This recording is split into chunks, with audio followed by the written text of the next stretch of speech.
तो कैसे हो सभी छात्र छात्राओं, मैं शिव सर स्वागत करता हूं आप सभी का आपके अपने learning platform let's study India पर। तो बच्चों, हम आपके लिए लेकर के आए हैं अथर्व 2.0 बैच, जो कि आपके प्रिपरेशन को, आपकी स्टडी को बहुत ज्यादा यूजफुल और बहुत ज्यादा इजी करने वाला है। इस बैच में आपको काफी फीचर्स मिलेंगे। आपको इसमें वीडियो लेक्चर्स मिल जाएंगे, ठीक है, जो भी वीडियो लेक्चर्स हैं टॉपिक से रिलेटेड वो आपको प्रोवाइड किया जाएगा। लाइव डाउट सेशन, क्योंकि जब होता क्या है कि हम वीडियोस देख रहे हैं तो कई सारे डाउट्स तो क्रिएट होंगे ही होंगे, ठीक है, तो लाइव डाउट सेशन मिलेगा। उसके बाद ई बुक और नोट्स भी मिलेगा, जो भी यहाँ पढ़ाया जाएगा उसका प्रॉपर नोट्स भी आपको प्रोवाइड किया जाएगा, ताकि जब आप रिवाइज करें, जब आप उसको फिर से पढ़ें तो वो आपको और ज्यादा हेल्पफुल हो, ठीक है। उसके बाद हम चैप्टर वाइज क्वेश्चंस भी सॉल्व करेंगे। इंपॉर्टेंट क्वेश्चन जो आपके एग्जाम से रिलेटेड है वो सभी question chapter wise, unit wise solve कराया जाएगा, ठीक। उसके बाद प्रीवियस ईयर क्वेश्चन है। प्रीवियस ईयर क्वेश्चन क्या करता है? प्रीवियस ईयर क्वेश्चन हमको कहीं ना कहीं एग्जाम के पॉइंट ऑफ व्यू से हमारी हेल्प करता है, क्योंकि भाई अल्टीमेटली हमें एग्जाम में अच्छे मार्क्स स्कोर करने हैं, तो जो क्वेश्चंस प्रीवियस ईयर क्वेश्चंस हैं वो एक आइडिया देंगे ना कि हाँ ऐसे ऐसे हमारे एग्जाम में आने वाला है, ठीक है। उसके बाद मॉडल पेपर भी हम आपको प्रोवाइड करवाने वाले हैं। मॉडल पेपर, गेस्ट पेपर, ये क्या हेल्प करता है? ये एक आइडियोलॉजी, एक आइडिया हमको क्रिएट करके देता है भाई कि हमारा जो एग्जाम है वो इस पैटर्न पे पॉसिबल है, ये क्वेश्चन पॉसिबिलिटी आ सकते हैं, ठीक। उसके बाद लास्ट में जो बहुत इंपॉर्टेंट होता है, कई बच्चों की डिमांड भी होती है कि सर एक वन शॉट करा दीजिए, तो हम आपके लिए यहाँ पे वन शॉट भी दे रहे हैं, जो कि एग्जाम टाइम में रिवीजन के लिए आपको बहुत ज्यादा हेल्पफुल करेगा। इसमें क्या होता है भाई कि जो पूरे यूनिट में जैसे 5-6 लेक्चर्स है, तो उसको वन शॉट में अगर हम आपको करा रहे हैं तो आपके एक ही वीडियो में आपको कंप्लीट लेक्चर मिल जाएगा और जो भी डाउट्स होंगे वो भी क्लियर हो जाएगा। तो ये बहुत ज्यादा हेल्पफुल होने वाला है, ठीक है। लास्ट में क्या होता है कि जैसे डाउट डिस्कशन के टाइम पे कुछ बच्चे होते हैं भाई कि हम सर से डाउट नहीं पूछ पाए या मेरा रह गया, तो आपको यहाँ पे प्रोवाइड किया जा रहा है टेलीफोनिक मेंटरशिप हर एक इंडिविजुअल स्टूडेंट के लिए, जिससे आप इन नंबर्स पे कॉल करके अपनी जो भी डाउट है, जो भी प्रॉब्लम्स है, उसको आराम से सॉल्व कर सकते हैं, ठीक है। तो ये सारी फीचर्स आपको अथर्व 2.0 बैच में मिलने वाले हैं। और प्राइस भी देखिए बहुत कम प्राइस है,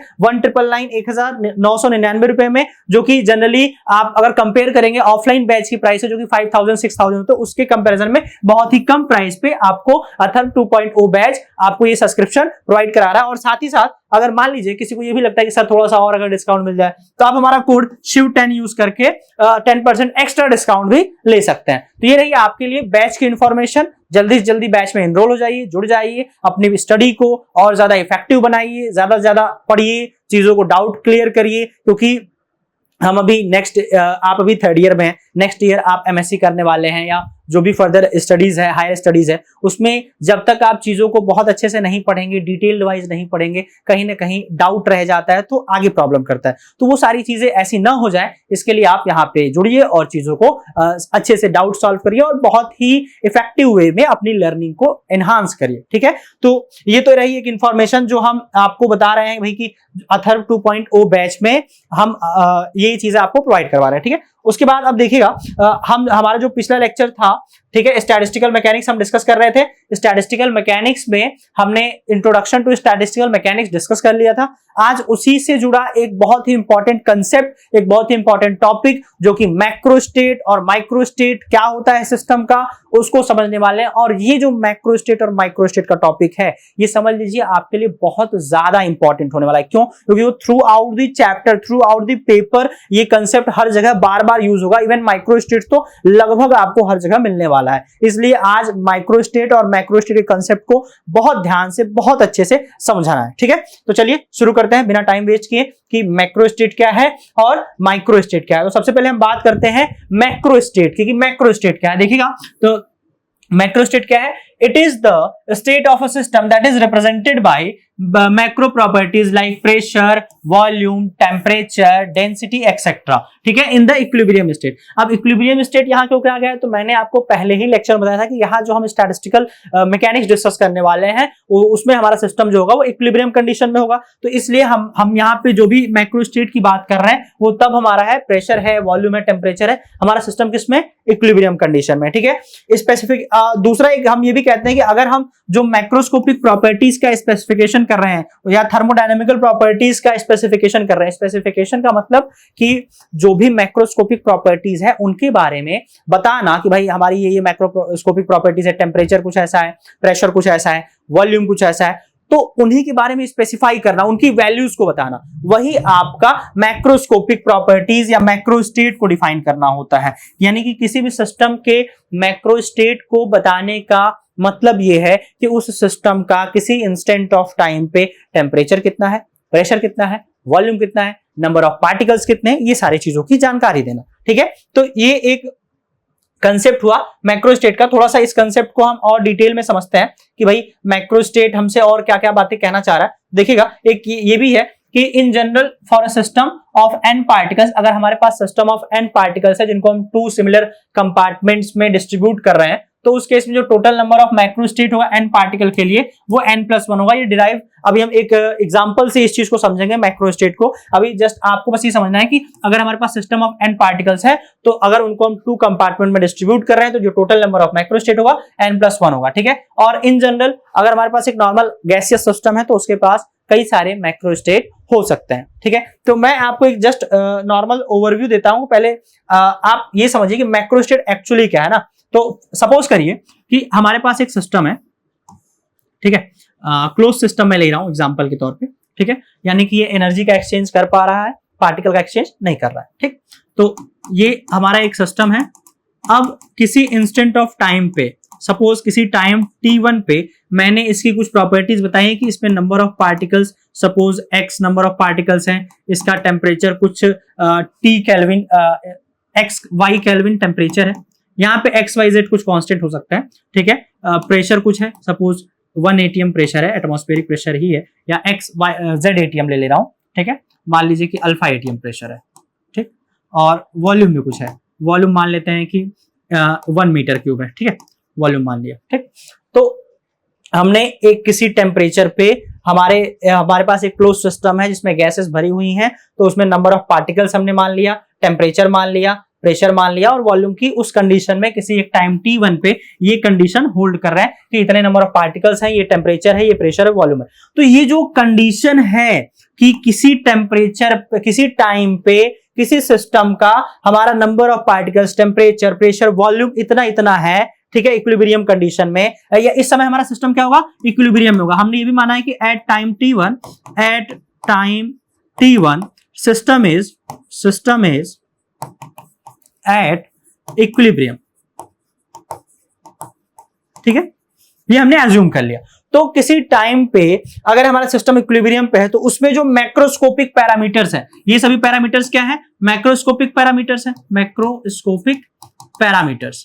ठीक है, तो ये जो मैक्रोस्कोपिक पैरामीटर्स हैं इन्हीं का डिस्क्रिप्शन देना ही क्या कहलाता है, मैक्रो स्टेट कहलाता है उस सिस्टम का। ये जो हमारा यहाँ सिस्टम है, अगर मैं पूछूं कि टाइम t1 पे जब हमारा सिस्टम इक्विलिब्रियम में था तो सिस्टम के मैक्रो स्टेट्स क्या थे, तो यही जो NTPV है या टेम्परेचर, प्रेशर, वॉल्यूम और नंबर ऑफ पार्टिकल्स है, यही क्या कहलाएंगे, उस सिस्टम के मैक्रो स्टेट कहलाएंगे। ठीक है, जो ये हो गया एक बेसिक सा इंफॉर्मेशन। मान लीजिए कि मैंने इसको हीट दे करके इसका टेम्परेचर कुछ चेंज कर दिया। ठीक है, जब मैंने टेम्परेचर चेंज कर दिया तो बाकी चीजें भी कुछ ना कुछ चीजों में चेंजेस आएंगे। तो अब जो नया वाला N1, T1, P1 और V1 होगा, ये दूसरा मैक्रो स्टेट हो जाएगा। यानी किसी टाइम t2 पे जब आप टेम्परेचर देंगे तो कुछ पार्टिकल्स का एक्साइटेशन, डी एक्साइटेशन होगा, फिर वो इक्विलिब्रियम कंडीशन में आएगा। तो अगेन जब वो इक्विलिब्रियम कंडीशन में आएगा तो एक दूसरा स्टेट उस एडॉप्ट करेगा, तो उस समय जो उसका स्टेट होगा वो हमारा एक दूसरा मैक्रो स्टेट होगा। ये पहला मैक्रो स्टेट हुआ।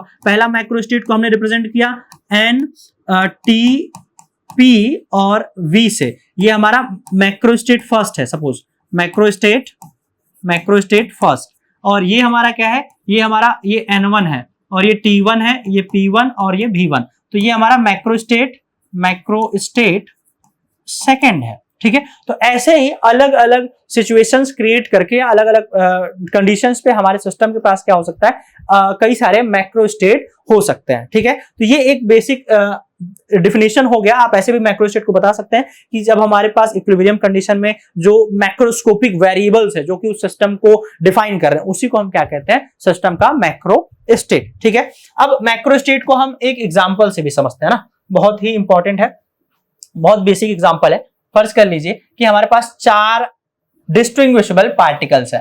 ठीक है। उन्हीं पार्टिकल्स की मदद से हम एक प्रोबेबिलिटी देखेंगे कि क्या पॉसिबिलिटीज है सिस्टम के अलग अलग बिहेवियर में, ठीक है। तो let us consider 4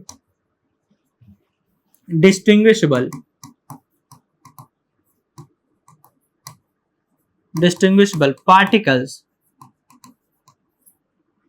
are distributed into 2 compartments of a box, ठीक है। मतलब एक बॉक्स हमारे पास है, उसमें 2 कंपार्टमेंट्स हैं। सपोज करिए कि ये हमने एक बॉक्स ले लिया, इस बॉक्स में हमने 2 आइडियल, मतलब जैसा इधर है वैसा इधर है, तो हमने 2 कंपार्टमेंट बना लिए और 4 पार्टिकल्स का डिस्ट्रीब्यूशन करना है। तो हम ये देख लेते हैं कि डिस्ट्रीब्यूशन कितने बनेंगे और अलग अलग कंपार्टमेंट में क्या वैल्यू आएगी, ठीक है। तो इधर मैं ले लेता हूं कंपार्टमेंट, ठीक है, और ये आपका इधर आ जाएगा, ये कंपार्टमेंट हमने सपोज कर लिया, ठीक, और ये डिस्ट्रीब्यूशन, ठीक है। डिस्ट्रीब्यूशन में अलग अलग डिस्ट्रीब्यूशंस होंगे, ठीक। तो मैं इसको सपोज कर ले रहा हूं डिस्ट्रीब्यूशन फर्स्ट, ठीक है, ये डिस्ट्रीब्यूशन सेकंड, ये डिस्ट्रीब्यूशन थर्ड, ये डिस्ट्रीब्यूशन फोर्थ, और एक और डिस्ट्रीब्यूशन बनेगा, ठीक है। उसको भी देख लेते हैं कौन सा डिस्ट्रीब्यूशन बनेगा, तो डिस्ट्रीब्यूशन फिफ्थ, ठीक है। अब कैसे ये अलग अलग डिस्ट्रीब्यूशंस आ रहे हैं इसको समझते हैं, ठीक है। कंपार्टमेंट फर्स्ट ये है, ये कंपार्टमेंट फर्स्ट है, ये कंपार्टमेंट सेकंड है, ठीक, ये कंपार्टमेंट सेकंड है, ओके। ये वाला हिस्सा कंपार्टमेंट है और ये डिस्ट्रीब्यूशन है, ठीक। अब समझिए हमारे पास 4 पार्टिकल्स हैं, मान लेता हूं कि ए बी सी डी, ये 4 पार्टिकल्स हैं, लेट, ठीक। ऐसा बिल्कुल पॉसिबल है कि इसमें एक पार्टिकल आए और इसमें 4 आ जाए, ठीक है। ऐसा भी हो सकता है इसमें 1 आए, इसमें 3 आए, इसमें 2 आए, इसमें भी 2 आ जाए। ऐसा भी हो सकता है कि इसमें 3 पार्टिकल आए, इसमें 1 पार्टिकल आए, इसमें 4 पार्टिकल आए, इसमें 0 पार्टिकल आए, ठीक है, पॉसिबल है। यानी कि कुल अगर 4 पार्टिकल्स का डिस्ट्रीब्यूशन हम 2 कंपार्टमेंट में बांट रहे हैं, उनको 2 अलग अलग कंपार्टमेंट से हम फिल कर रहे हैं, यहाँ पे जैसा कि मैंने कंपार्टमेंट बनाया था, ठीक है। तो जो पॉसिबिलिटी होगी, जो पॉसिबल वेज होंगे कि इन दोनों कंपार्टमेंट में हम पार्टिकल को भेजें, तो ऐसा हो सकता है कि इसमें एक भी पार्टिकल ना जाए, चारों ए बी सी डी इसी में चले जाए, ठीक। दूसरा पॉसिबिलिटी ये हो सकता है कि इसमें ए जाए, इसमें बी सी डी चला जाए, या इंटरचेंज हो सकता है, ठीक है। ऐसा भी हो सकता है कि इसमें ए भी हो जाए, इसमें बी सी हो जाए, और बाकी इंटरचेंजिंग भी हो सकती है। ऐसा भी हो सकता है कि इसमें ए बी सी हो जाए, इसमें ए हो जाए, ठीक। एक लास्ट पॉसिबल हो सकता है कि इसमें ए बी सी डी हो जाए और इसमें एक भी ना हो, ठीक। तो यानी कहने का मतलब वो जो 5 पॉसिबिलिटीज हमारे पास आ रही हैं 4 पार्टिकल के डिस्ट्रीब्यूशन की, वो आपके सामने यहाँ पे है कि भाई इस तरह से हम पार्टिकल्स को डिस्ट्रीब्यूट कर सकते हैं 2 कंपार्टमेंट में, ठीक है। तो अब यहाँ पे जो है हमारे पास एक वे बन रहा है, एक स्टेट बन रहा है अलग अलग डिस्ट्रीब्यूशन में। कौन कौन सा स्टेट है, तो अगर मैं इसके कंडीशन D1 के करस्पॉन्डिंग देखूं तो हमारे पास क्या बन रहा है 0,4। तो जो नंबर ऑफ स्टेट्स हो गए 0,4, एक ये हो सकता है, एक हो सकता है हमारे पास D2 के करस्पॉन्डिंग हम ये कह सकते हैं भाई कि जो दूसरा डिस्ट्रीब्यूशन हमारा बन रहा है वो 1,3 कह रहा है। तीसरा डिस्ट्रीब्यूशन जो हमारा बन रहा है D3 वो 2,2 बता रहा है। चौथा डिस्ट्रीब्यूशन हमारा है 3,1, और 5वां डिस्ट्रीब्यूशन का तरीका जो हमारा है वो है 4,0, ठीक। यानी आप पार्टिकल्स को, एक तो तरीका है कि पहले कंपार्टमेंट में 0 पार्टिकल एक भी ना हो, दूसरे में 4 पार्टिकल हो। दूसरा डिस्ट्रीब्यूशन का तरीका ये हो सकता है कि पहले में 1 हो, दूसरे में 3 हो। तीसरा हो सकता है कि 2 पार्टिकल हो, 3, 1 और 4। तो ये जो अलग अलग डिस्ट्रीब्यूशन हमारे पास बना है ना, डिफरेंट डिस्ट्रीब्यूशन, यही क्या कहलाते हैं, these are the microstate, these are the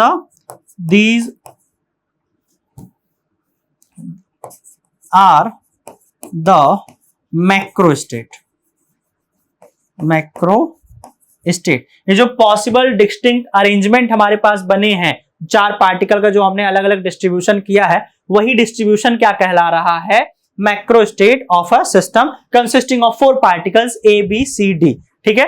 तो यहां से आपको एक कांसेप्ट समझ में आएगा कि भाई मैक्रोस्टेट क्या हो सकते हैं, कि जो पॉसिबल अरेंजमेंट्स है सिस्टम के, उसी को हम क्या कह रहे हैं, मैक्रोस्टेट, ठीक है। अब हमें यहां पे ये भी समझना है कि हमारे पास सिस्टम एक ही था, हमने मान लिया कि सिस्टम हमारा है जिसमें 4 पार्टिकल्स एबीसीडी है, लेकिन अब उसी करस्पॉन्डिंग आप देखिए आपको अलग अलग मैक्रोस्टेट मिले, 1 2 3 4 5। यानी कि जब हमने n की वैल्यू, नंबर ऑफ पार्टिकल्स, ये समझ लीजिए, if if n is equals to 4, ठीक है, 4 क्या, n इज इक्वल टू या n, if number of particles is 4, then macrostates are 5. So in general for n particles, अगर हमारे पास n पार्टिकल्स हैं, अब यहां पे हम देख रहे हैं कि जितने नंबर ऑफ पार्टिकल्स थे उससे एक ज्यादा मैक्रोस्टेट आ रहा है, तो अगर n पार्टिकल है तो नंबर ऑफ माइक्रोस्टेट कितना आएगा, n+1, ठीक है। So in general if we have n particles there, then number of microstates is equal to n+1। तो जो पीछे हमने डिसाइड किया, लिखा हुआ था ना कि n+1, अगर हमारे पास 4 पार्टिकल्स हैं, उनको 2 कंपार्टमेंट में डिस्ट्रीब्यूट कर रहे हैं तो n+1 होंगे, तो यहां से n+1 वो आ जाएगा, ठीक है। तो ये आपका एक रहा भाई कि हम मैक्रोस्टेट को, किसी भी सिस्टम के मैक्रोस्टेट को हम कैसे डिफाइन कर रहे हैं। अब हम थोड़ा समझते हैं कि माइक्रोस्टेट क्या होता है, ठीक है। वो ज्यादा इंपॉर्टेंट है क्योंकि थ्रू आउट द चैप्टर हम माइक्रोस्टेट को बार बार डिस्कस करेंगे। तो माइक्रोस्टेट तो आप समझ चुके हैं, अब हम बात करते हैं माइक्रोस्टेट की, ठीक है। इसके लिए एक और एग्जांपल मैं आपको दे देता हूं माइक्रोस्टेट का। फर्ज करिए कि ये, इससे आप थोड़ा सा रिलेट कर सकते हैं। मान लीजिए कि आपका क्लासरूम है, ये क्लासरूम आपका सिस्टम हो गया, ठीक है। अब क्लासरूम में जनरली आप देखे होंगे कि जो बेंचेस लगी होती हैं, एक इधर बेंच का रो है, ये फर्स्ट रो है, और ये फर्स्ट कॉलम है, ठीक है, कॉलम 1, ठीक है। सपोज करिए ये कॉलम 1 है और ये कॉलम 2 है। अब यहां पे भी बेंचेस लगी हुई हैं, ठीक। और मान लीजिए कि क्लास में कुल 20 बच्चे हैं, ठीक। कितने स्टूडेंट है, 20 स्टूडेंट, ठीक। तो जब स्टूडेंट्स आएंगे, और ऐसा फिक्स नहीं किसको कहां बैठना है, सब अलग अलग जगह बैठ सकते हैं, ठीक। तो जब स्टूडेंट्स आएंगे क्लास में, तो ऐसा बिल्कुल पॉसिबल है कि इसमें जो 20 बच्चे हैं वो इधर ही बैठ जाएं, इधर एक भी ना बैठे। पॉसिबल है भाई, कोई इस पे बैठा है, कोई इस पे बैठा है, कोई इस पे बैठा है, बट कहने का मतलब ये कि C1 रो में ही 20 बच्चे बैठ रहे हैं, C2 रो में एक भी बच्चा नहीं बैठ रहा है। ऐसा भी हो सकता है कि इधर 19 बच्चे बैठ रहे हैं, इधर एक बच्चा बैठ रहा है, इधर 18 बच्चे बैठ रहे हैं, इधर 2 बच्चे बैठ रहे हैं, लेकिन कहां बैठ रहे हैं अभी हम इसकी बात नहीं कर रहे हैं। अभी जस्ट हम ये डिसाइड कर रहे हैं कि C1 में कुछ बच्चे बैठ रहे हैं, C2 में कुछ बच्चे बैठ रहे हैं। तो वो जो अलग अलग कॉम्बिनेशन बनेगा, कुछ कॉम्बिनेशन जैसे मान लीजिए कि 20,0, उसके बाद आपका एक बन जाएगा 19,1, उसके बाद 18,2, उसके बाद 17,3। ऐसे जो डिफरेंट कॉम्बिनेशंस बनेंगे, वही कॉम्बिनेशंस क्या कहलाएंगे, इस क्लास के मैक्रोस्टेट कहलाएंगे। क्लास हमारा सिस्टम हो गया, जो डिफरेंट अरेंजमेंट्स हमारे आ रहे हैं ओवरऑल, उसी को हम क्या बोल रहे हैं, मैक्रोस्टेट ऑफ द सिस्टम। अभी इसी एग्जांपल पे हम फिर से लौटेंगे, जब हम माइक्रोस्टेट डिस्कस करेंगे तब आपको वहां पे ज्यादा क्लियर आएगा कि मैक्रोस्टेट और माइक्रोस्टेट में बेसिक डिफरेंस क्या है, वो बहुत जरूरी है, ठीक है। तो एग्जांपल याद रखिएगा। आते हैं अपने अगले टॉपिक पे, माइक्रोस्टेट पे, बहुत इंपॉर्टेंट है। तो देखिएगा माइक्रोस्टेट क्या है, a state of the system represented by instant position and momentum of all its particle is called the microstate or microscopic state of the system, ठीक है। यानी कि अगर हमारे पास कोई एक सिस्टम है, जैसे कि मैं प्रीवियस एग्जांपल पे आ जाता हूं, ठीक है। प्रीवियस एग्जांपल, अभी इतना ही डेफिनेशन देखिएगा, इसी डेफिनेशन पे हम प्रीवियस एग्जांपल पे आते हैं कि हमारे पास एक सिस्टम था, ठीक है। हमारे पास एक सिस्टम था जिसमें हमने बोला था कि भाई ये क्लोज सिस्टम था ना। मैक्रोस्टेट में आपको याद होगा कि हमने एक एग्जांपल लिया था, ठीक है। तो यहाँ पे कुछ नंबर ऑफ पार्टिकल्स x हैं, कुछ टेम्परेचर y है, ठीक है, y केल्विन है, कुछ प्रेशर हमने मान लिया कि Z ATM है, ठीक है, कुछ वॉल्यूम भी 1 मीटर क्यूब मान लिया। तो ये तो हमने बोला कि ये तो माइक्रोस्टेट है, ठीक है, बात सही है। लेकिन इक्विलिब्रियम कंडीशन में भी सिस्टम हमारा इक्विलिब्रियम है, ठीक है।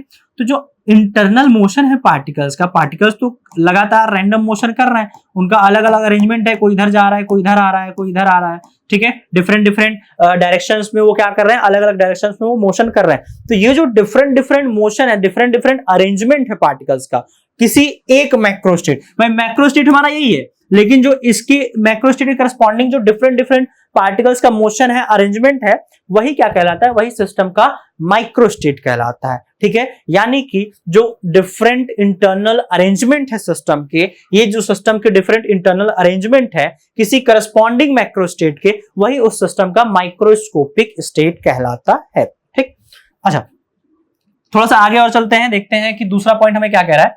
Also we can say that the various internal arrangement, जिसका मैं अभी बात कर रहा था, distinct arrangement of the system in a particular macro state, जो अभी हमारा मैक्रो स्टेट था NTVP, इससे करस्पॉन्डिंग जो भी वेरियस डिस्टिंक्ट अरेंजमेंट आएंगे वही हमारे क्या कहलाएंगे, microstate of the are known as micro state. ठीक है, और एक बात कही जाती है कि जो माइक्रोस्कोपिक स्टेट होती है वो एक कंटिन्यूअस होती है। ठीक है, continuous to change with time. क्यों भाई? क्योंकि पार्टिकल्स, भले हमारा सिस्टम इक्विलिब्रियम में है, मैक्रो स्टेट फिक्स है, लेकिन उसके अंदर जो पार्टिकल्स हैं, जो भी गैसियस सिस्टम में पार्टिकल्स हैं, वो तो कंटिन्यूअस रैंडम मोशन करते रहते हैं। तो अगर वो कंटिन्यूअस रैंडम मोशन कर रहे हैं, यानी कि उनका पोजीशन मोमेंटम टाइम के साथ लगातार चेंज हो रहा है, इट मींस कि जो करस्पॉन्डिंग माइक्रो स्टेट है, ठीक है, यानी हम ये कह सकते हैं कि एक मैक्रो स्टेट के corresponding large number of micro state हो सकता है। क्यों ऐसा कह रहे हैं? क्योंकि भाई सिंपल सी बात है कि मैक्रो स्टेट तो फिक्स है, लेकिन माइक्रो स्टेट फिक्स नहीं है ना, क्योंकि जैसे जैसे पार्टिकल्स का मोशन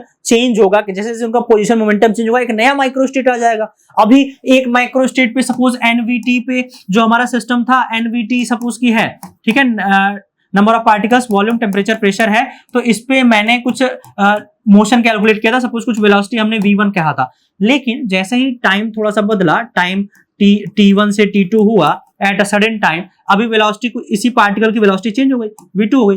तो यानी कि अलग अलग अरेंजमेंट हो जा रहा है, पार्टिकल्स का जो बिहेवियर है वो चेंज हो जा रहा है, तो उसके करस्पॉन्डिंग हमारे पास एक मैक्रोस्टेट करस्पॉन्डिंग हमारे पास लार्ज नंबर ऑफ माइक्रोस्टेट हो सकते हैं। ठीक है, तो ये रहा दूसरा पॉइंट आपके लिए कि भाई एक मैक्रोस्टेट की करस्पॉन्डिंग हमारे पास लार्ज नंबर ऑफ माइक्रोस्टेट हो सकते हैं। अभी जैसे हमने पिछला एग्जांपल जो लिया था, जिसमें हमारे पास कुल 4 पार्टिकल्स थे, उनका डिस्ट्रीब्यूशन हम कर रहे थे, जरा उसी एग्जांपल को फिर से देखते हैं और इस बार माइक्रोस्टेट को समझने के लिए उसको देखते हैं। ठीक है, तो समझिएगा कि अगर हमारे पास सेम 4 एग्जांपल हैं, 4 पार्टिकल्स हैं, ठीक है, तो उनका हम माइक्रोस्टेट कैसे बनाएंगे उसको मैं आपको पहले दिखा देता हूं।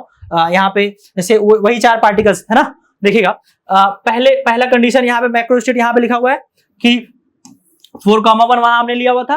ठीक है, तो उसके करस्पॉन्डिंग ऐसा हो सकता है कि जो फर्स्ट कंपार्टमेंट है, चारों पार्टिकल्स एबीसीडी इसमें आ जाए, इसमें एक भी पार्टिकल ना है, तो जो नंबर ऑफ माइक्रोस्टेट है, अब जो अरेंजमेंट यहां बना, एक ही अरेंजमेंट बनेगा ना। क्यों एक ही अरेंजमेंट बनेगा? क्योंकि इसमें चारों पार्टिकल आएंगे, इसमें एक भी नहीं आएगा, तो पॉसिबल नंबर ऑफ वेज क्या होंगे? एक।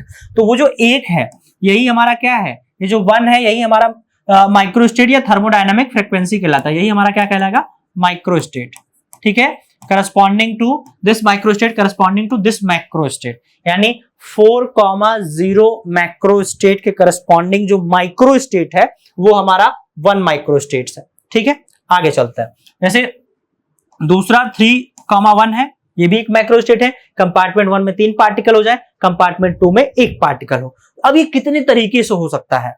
देखिए, ऐसा हो सकता है कि एबीसी कंपार्टमेंट 1 में हो, डी कंपार्टमेंट 2 में हो, ए बी डी कंपार्टमेंट 1 में हो और सी कंपार्टमेंट 2 में हो, ए सी डी कंपार्टमेंट 1 में हो, बी कंपार्टमेंट 2 में, और सिमिलरली ये फोर्थ केस। यानी कि हम देख रहे हैं कि हमें 4 पार्टिकल का डिस्ट्रीब्यूशन करना था, जिसमें से 3 पार्टिकल कंपार्टमेंट 1 में और 1 पार्टिकल कंपार्टमेंट 2 में। ये डिस्ट्रीब्यूशन 4 तरीके से हुआ है। तो यानी कि यहाँ पे जो माइक्रोस्टेट्स हैं करस्पॉन्डिंग टू 3,1, वो कितना है? 4 है। बात समझ में आ रही है कि भाई 4,0 करस्पॉन्डिंग हमको एक माइक्रोस्टेट मिला, लेकिन जैसे ही 3,1 हमारा मैक्रोस्टेट हुआ, उसे करस्पॉन्डिंग 4 माइक्रोस्टेट मिल गए, 4 नंबर ऑफ अरेंजमेंट मिल गए।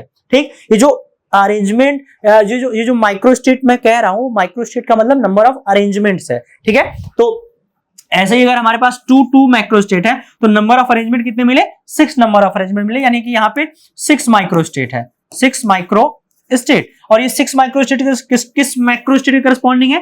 2,2, यानी 2,2 मैक्रोस्टेट के करस्पॉन्डिंग हमें कितने नंबर ऑफ माइक्रोस्टेट्स मिले हैं? तो 6 मिले हैं। ठीक है। अब यहाँ पे जो लास्ट कॉलम आपको दिख रहा है, यहाँ पे प्रोबेबिलिटी की बात हो रही है कि इसकी प्रोबेबिलिटी कितनी है 1/16। तो ये 1/16 प्रोबेबिलिटी आई कहां से, इसको अभी मैं थोड़ा सा आगे डिस्कस करता हूं कि ये प्रोबेबिलिटीज कहां से आई है। ठीक है, अभी बस आप इतना समझिए कि एक मैक्रो स्टेट के करस्पॉन्डिंग कैसे अलग अलग माइक्रो स्टेट्स हमको मिल रहा है। ठीक है, तो यहां तक आपको समझ में आ गया होगा। आगे देखिएगा, इसी टेबल का दूसरा जो फॉर्म बचा हुआ है वो यहाँ पे कि 1,3b का अरेंजमेंट आएगा, उसे करस्पॉन्डिंग कितने मिलेंगे, अगेन 4 मिलेंगे। तो वही चीज बदल जाएगी, मतलब कंपार्टमेंट 1 में ये आ जाएंगे और कंपार्टमेंट 2 में ये चीजें आ जाएंगी। और लास्ट में यहाँ पे एक्चुअली ये हो जाएगा आपका, ये होगा आपका 0,4। तो यहाँ पे 0 होगा, यहाँ 0 होंगे, ABCD यहाँ आ जाएगा। तो यहाँ पे नंबर ऑफ माइक्रोस्टेट्स 1 हो जाएंगे। ठीक है, तो यानी कि आपने ये देखा कि कैसे हम 4 पार्टिकल्स का डिस्ट्रीब्यूशन जब अलग अलग कंपार्टमेंट्स में कर रहे थे तो कुल हमारे पास कितने नंबर ऑफ मैक्रो स्टेट आए थे। अगर मैं आपको बताऊं, ये आपका 0,4 है। ठीक है, इसको आप ध्यान से लिख लीजिएगा 0,4। तो कितने नंबर ऑफ मैक्रो स्टेट्स आए थे मैं यहीं पे आपको बताता हूं। एक तो आपका आया था 4,0, एक आपका आया था, इसको अलग से लिख लेते हैं, कंफ्यूजन हो जाएगा ना, वेट एक मिनट, हाँ देखिएगा। तो मैं यहां मैक्रोस्टेट लिखता हूं, ये हमारा मैक्रोस्टेट है, मैक्रोस्टेट्स, और इधर हमारा माइक्रोस्टेट है, माइक्रोस्टेट। ठीक है, ठीक। अब एक माइक्रोस्टेट था 0,4, इसके करस्पॉन्डिंग कितने माइक्रोस्टेट मिले 1। एक हमारा था 3,1, इसके करस्पॉन्डिंग कितने डिफरेंट अरेंजमेंट मिले हमको 4 डिफरेंट अरेंजमेंट मिले। ठीक है, एक माइक्रोस्टेट है 2,2, इसके करस्पॉन्डिंग कितने नंबर ऑफ अरेंजमेंट्स मिले 6। अगला है 1,3, इसके करस्पॉन्डिंग अगेन हमको 4 मिल जाएंगे। और एक लास्ट है 4,0, इसके करस्पॉन्डिंग अगेन हमको 1 मिल जाएंगे। ठीक, यानी हमारे पास 5 डिफरेंट मैक्रोस्टेट है। ये जो 5 डिफरेंट माइक्रोस्टेट के करस्पॉन्डिंग हमें टोटल नंबर ऑफ माइक्रोस्टेट्स कितने मिले, देखिए 1 + 4 5 6 11 11 4 आपका 15 और 1 16, यानी टोटल नंबर ऑफ माइक्रोस्टेट्स कितने हो गए, ये हो गए आपके टोटल नंबर ऑफ माइक्रोस्टेट। ठीक, यानी कि 4 पार्टिकल्स का अगर हम डिस्ट्रीब्यूशन कर रहे हैं 2 कंपार्टमेंट्स में, तो जो टोटल नंबर ऑफ माइक्रोस्टेट्स होंगे वो कितने होंगे 16 होंगे। अब जरा मैं इस फॉर्मूले को, ये जो टोटल नंबर ऑफ माइक्रोस्टेट 16 आया है, इसको मैं अगर जनरलाइज करने की कोशिश करूं तो जरा देखिए जनरलाइज कैसे किया जा सकता है। बहुत सिंपल सी बात है, हमारे पास कुल नंबर ऑफ पार्टिकल्स को मैं n से दिखा रहा हूं, कंपार्टमेंट्स को मैं k से डिनोट कर रहा हूं। सपोज n क्या है, ये नंबर ऑफ पार्टिकल्स है, नंबर ऑफ पार्टिकल्स। ठीक, और k क्या है, कंपार्टमेंट या सेल। ठीक, तो टोटल नंबर ऑफ माइक्रोस्टेट कितने आए 16। इसको हम ऐसे लिख सकते हैं क्या, 16 को 2⁴, जहां पे ये नंबर ऑफ पार्टिकल है, ये कंपार्टमेंट है। तो अगर मैं जनरलाइज करूं इसी को तो k पर पावर n लिखा जा सकता है टोटल नंबर ऑफ माइक्रोस्टेट। यानी कि अगर हमारे पास, ये फॉर्मूला बहुत इंपॉर्टेंट है, कंपटीशन एग्जाम में डायरेक्ट यहां से आप नंबर ऑफ माइक्रोस्टेट कैलकुलेट कर सकते हैं। तो बहुत सिंपल सी बात है, अगर आपके पास कुछ पार्टिकल्स हैं, सपोज आपके पास n नंबर ऑफ पार्टिकल्स हैं और उनको k कंपार्टमेंट्स में डिस्ट्रीब्यूट करना है, जो टोटल नंबर ऑफ माइक्रोस्टेट्स आएंगे वो आपके कितने आ जाएंगे k⁴n। ठीक है, ये फॉर्मूला आपको याद रखना, ये फॉर्मूला आप याद रखिएगा। ओके, तो ये एक बेसिक कंसेप्ट, एक डिफरेंस भी हमको समझ में आ रहा है कि मैक्रोस्टेट और माइक्रोस्टेट में बेसिक डिफरेंस क्या है। भाई मैक्रोस्टेट जो है वो मैक्रोस्कोपिक प्रॉपर्टी को बता रहा है और वो सिस्टम के एक पर्टिकुलर जो पैरामीटर्स हैं, टेम्परेचर प्रेशर वॉल्यूम, उसकी बात कर रहा है। और उसी टेम्परेचर प्रेशर वॉल्यूम पे जब हमारा सिस्टम है तो उसके करस्पॉन्डिंग डिफरेंट माइक्रोस्टेट भी हमको ऑब्जर्व हो रहा है, जो कि आप यहाँ पे बाकायदा देख रहे हैं कि 0,4 के कंडीशन में हमको ये मिल गया, 3,1 के कंडीशन में 4 मिल गया, तो अलग अलग। ठीक है, अभी मैंने एक जो क्लासरूम वाला एग्जांपल लिया था उसको भी आप माइक्रोस्टेट से रिलेट कर सकते हैं। कैसे, फिर से देखिएगा वो एग्जांपल कि कहां वहां पे माइक्रोस्टेट्स कैसे आएंगे। ठीक है, वो एग्जांपल आपको ज्यादा रिलेटेबल करेगा किसी सिस्टम के लिए। ठीक है, समझिएगा। जैसे यहाँ पे C1 मान लेते हैं कि 2 ही बेंचेस का कॉलम है, ये C2 है। ठीक है, अब देखिए यहाँ पे कुछ बेंचें लगी हुई हैं। ठीक, यहाँ पे भी कुछ बेंचें लगी हुई हैं ना, 20 बच्चों का मैं मान लेता हूं, ठीक।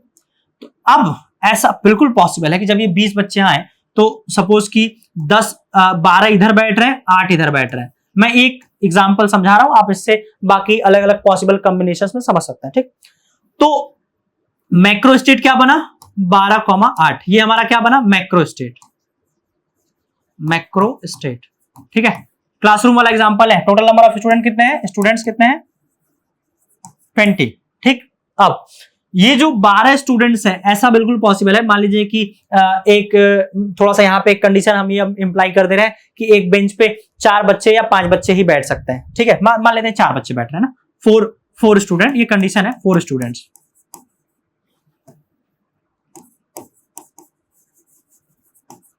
इन अ bench, on a bench maximum, ठीक है। ऐसा कोई कंडीशन जरूरी नहीं कि इंपोज हो, मैं मान लेता हूं, ठीक है। तो ऐसा हो सकता है कि 4 बच्चे इस वाले बेंच पे बैठ जाएं, 2 बच्चे इस पे बैठ जाएं, 2 इस पे बैठ जाएं, 4 2 6 2 8 और 4 इस पे बैठ जाएं, ठीक। ये एक अरेंजमेंट हो सकता है। इधर 8 हैं तो हो सकता है 4 इधर बैठ जाएं और 4 यहां बैठ जाएं, ठीक, ऐसा हो सकता है, ठीक। तो कहने का मतलब ये अभी ये एक अरेंजमेंट हुआ है, यानी एक माइक्रो स्टेट आया है। ऐसे ही तमाम हमारे पास क्या आ जाएंगे, अलग अलग माइक्रो स्टेट्स आ जाएंगे। तो कहने का मतलब ये है कि जब हम एक किसी सिस्टम की बात कर रहे होते हैं जिसमें एक मैक्रो स्टेट होता है, तो उसे corresponding different different micro states हम ऑब्जर्व कर सकते हैं, ऑब्टेन कर सकते हैं, ठीक है। तो ये रहा आपका concept of micro state and micro states. कुछ इसमें और बेसिक चीजें हैं, आप देखिएगा उसको।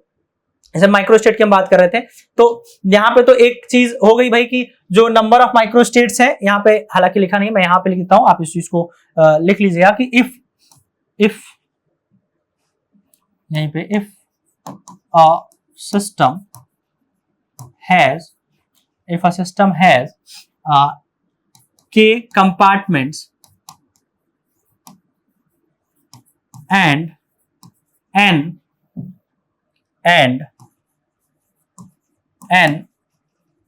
number of particles are to be distributed, then number of microstates is equal to k पर पावर n, ठीक है। यानी कितने नंबर ऑफ माइक्रोस्टेट्स होंगे, k पर पावर n, ठीक है। इस चीज को नोट कर लीजिएगा।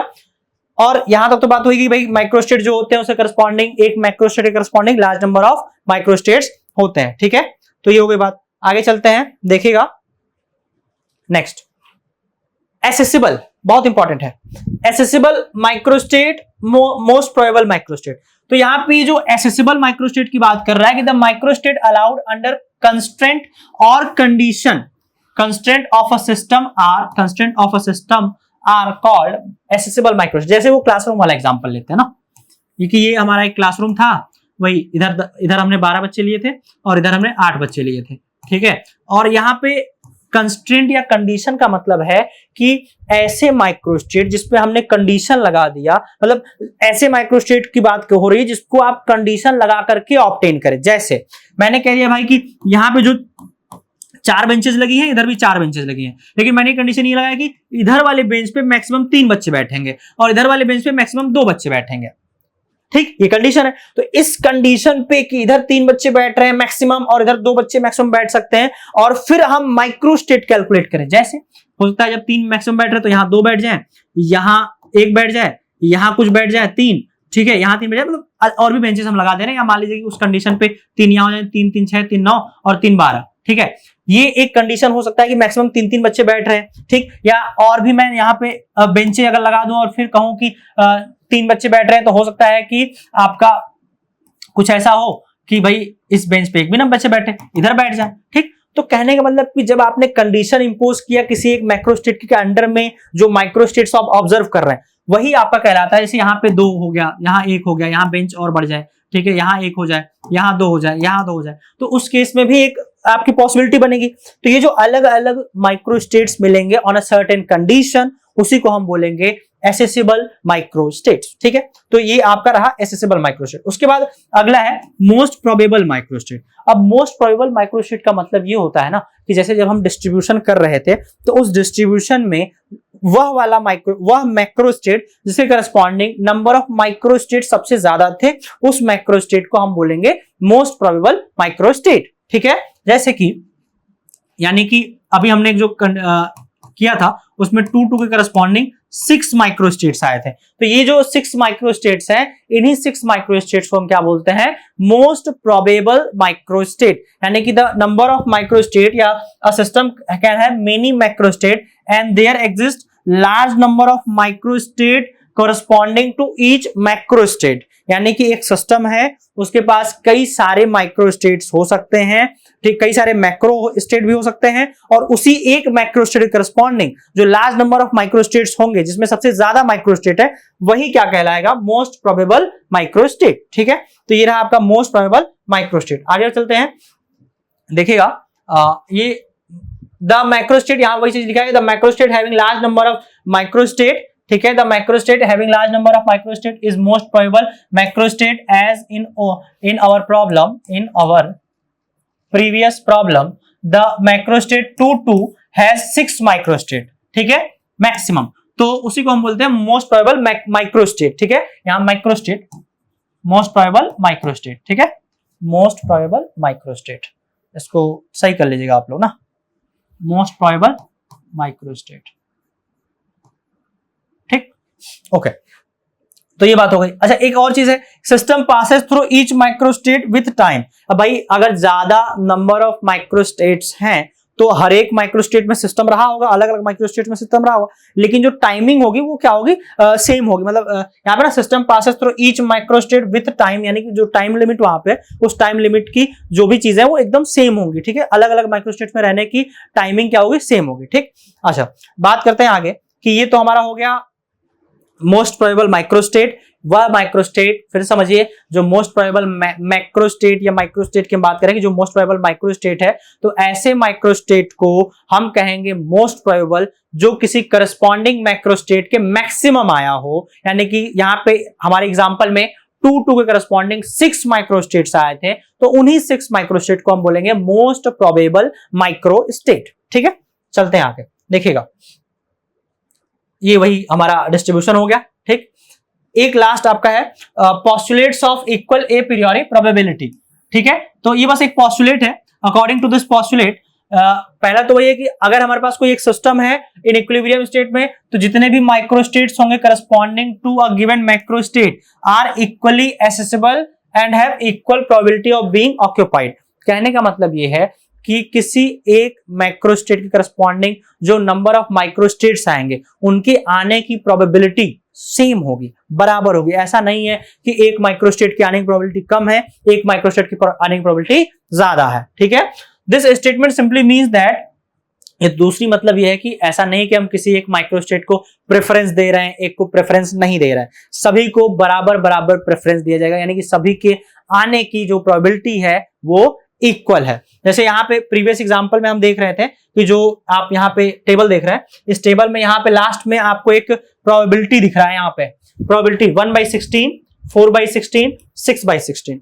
तो अभी 1/16 आने का मतलब है कि जब हम पार्टिकल को इन दोनों कंपार्टमेंट में भर रहे होंगे, तो इस पार्टिकल ए का इस कंपार्टमेंट 1 में जाने का प्रोबेबिलिटी 1/2, यहां भी जाने का प्रोबेबिलिटी 1/2। ठीक, मान लीजिए यहां पे तो जा ही नहीं रहा है, हम ए पे क्योंकि कंपार्टमेंट 1 में ही पार्टिकल्स हैं, तो कंपार्टमेंट 1 में पार्टिकल के ए के, सिर्फ ए के जाने की प्रोबेबिलिटी 1/2 इंटू बी के जाने की प्रोबेबिलिटी 1/2, सी के जाने की प्रोबेबिलिटी 1/2 और डी के भी जाने की प्रोबेबिलिटी 1/2। तो कंबाइंड प्रोबेबिलिटी हम देखेंगे कितना हो जाएगा? 1/16। ठीक है, यानी कि ये आ गया आपका यहाँ पे प्रोबेबिलिटी माइक्रोस्टेट फर्स्ट के। ठीक है, जो आपका 1 माइक्रोस्टेट है उसके करस्पॉन्डिंग जो प्रोबेबिलिटी है। ठीक, दूसरा यहाँ पे देख रहे हैं कि जब हम माइक्रोस्टेट 3,1 देख रहे थे, तो उस केस में जो हमारा पार्टिकल है, देखिएगा यहाँ पे ए की आने की प्रोबेबिलिटी कितनी होगी?